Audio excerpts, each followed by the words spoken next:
ಇದು ನನ್ನ Friday mini vlog ಆಗಿರುತ್ತೆ. ಮಾರ್ನಿಂಗ್ ಬ್ರೇಕ್ಫಾಸ್ಟ್ಗೆ ಸೇಮಿಯಾ ಉಪ್ಮಾ ಮಾಡೋಣ ಅಂತ ಹೇಳಿ ಮಾಡ್ತಿದ್ದೀನಿ.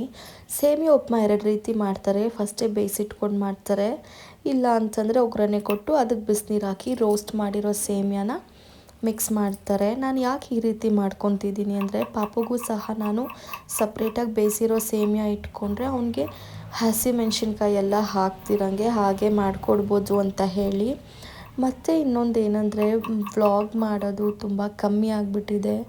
ತುಂಬ ಗ್ಯಾಪ್ ಆಗುತ್ತೆ, ಯಾಕಂದರೆ ಪಾಪು ಇನ್ನು ಚಿಕ್ಕವನಿರೋದ್ರಿಂದ ಅವ್ನಿಗೆ ಅವಾಗವಾಗ ಫೀವರ್ ಇರೋದ್ರಿಂದ, ಹುಷಾರು ತಪ್ಪೋದ್ರಿಂದ ವ್ಲಾಗ್ ಮಾಡೋಕ್ಕೆ ಇಂಟ್ರೆಸ್ಟ್ ಇರೋಲ್ಲ, ಮತ್ತು ತುಂಬ ಬ್ಯುಸಿ ಇರೋ ರೀಸನಿಂದ ಮಾಡ್ತಿದ್ದಿಲ್ಲ.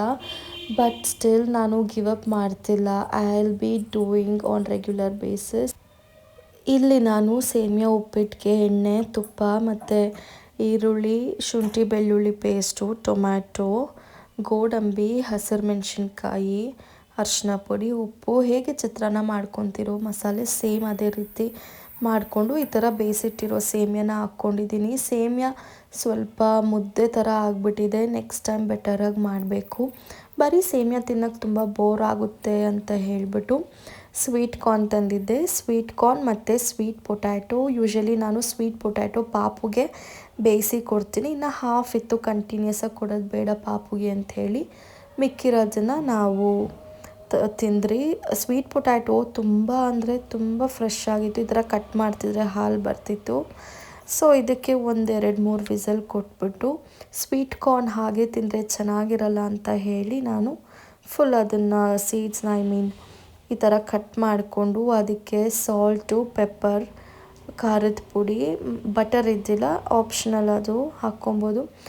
ಲಾಸ್ಟಲ್ಲಿ ಲೆಮನ್ ಸ್ಕ್ವೀಸ್ ಮಾಡಿದೆ, ಒಂದು ಒಳ್ಳೆ ಫ್ಲೇವರ್ ಕೊಡುತ್ತೆ ಅಂತ ಹೇಳಿ. ಸೊ ಫೈನಲಿ ನನ್ನ ಬ್ರೇಕ್ಫಾಸ್ಟ್ ಪ್ಲೇಟ್ ರೆಡಿ ಆಯಿತು. ನನ್ನ ಬ್ರೇಕ್ಫಾಸ್ಟ್ಗೆ ಸೇಮಿಯಾ ಉಪ್ಮಾ ಮತ್ತು ಸ್ವೀಟ್ ಕಾರ್ನ್ ಹಾಗೂ ಸ್ವೀಟ್ ಪೊಟ್ಯಾಟೊ, ಇದು ನನ್ನ ಫ್ರೈಡೇ ಬ್ರೇಕ್ಫಾಸ್ಟ್ ಆಗಿತ್ತು. ನನಗೆ ಇನ್ನೊಂದು ಕಡೆ ಟೆನ್ಷನ್ ಏನಂದರೆ, ನನ್ನ ಹಸ್ಬೆಂಡ್ ಬಿಟ್ಬಿಟ್ಟು ಹೋಗ್ಬಿಡ್ತಾರೆ, ಲೇಟ್ ಆಗುತ್ತೆ ಅಂತ ಹಾಗೆ ಹೋಗ್ಬಿಡ್ತಾರೆ. ಪಾಪ ಜಗಳ ಎಲ್ಲ ಮಾಡಲ್ಲ, ಲೇಟ್ ಆಯಿತು ಬರ್ತೀನಿ ಅಂತ ಹೋಗ್ಬಿಡ್ತಾರೆ ಅಂತ ಫಾಸ್ಟಾಗಿ ಮಾಡಿದೆ. ಹಾಗೆ ಎಲ್ಲ ಮುಗಿಸಿ ಪಾಪುಗೆ ಅಡುಗೆಗೆ ನಾನು ಪಾಲಕ್ ಸೊಪ್ಪು ಮತ್ತು ಮನೆಗೆ ಬೇಕಾಗಿರೋದು ತೊಗೊಂಡು ಬಂದೆ. ಪಾಪುಗೆ ಪಾಲಕ್ ಸೊಪ್ಪು ಸಾರು ಮಾಡಿಕೊಟ್ಟಿದ್ದೆ. ಮೈಸೂರು ಬೇಳೆ, ಚಿಕ್ಕ ಈರುಳ್ಳಿ, ಬೆಳ್ಳುಳ್ಳಿ ಮತ್ತು ಪಾಲಕ್ ಹಾಕಿ ಈ ಥರ ವಿಸಲ್ ಕೊಟ್ಟು ಚೆನ್ನಾಗಿ ಸ್ಮ್ಯಾಶ್ ಮಾಡಿಬಿಟ್ಟು 2 ಒಣಮೆಣ್ಸಿನ್ಕಾಯಿ, ಸಾಸಿವೆ ಒಗ್ಗರಣೆ ಹಾಕ್ಕೊಟ್ರೆ ತುಂಬ ಚೆನ್ನಾಗಿರುತ್ತೆ. ಅವ್ನಿಗೆ ಊಟ ಮಾಡಿಸಿ ರೆಸ್ಟ್ ತೊಗೊಂಡು ಈವ್ನಿಂಗ್ ಸ್ನ್ಯಾಕ್ಸ್ ತಿಂದ್ಕೊಂಡು ನಾನು ಈ ಡೇನ ಇಲ್ಲಿಗೆ ಮುಗಿಸ್ದೆ. Thank you guys for watching. Bye bye.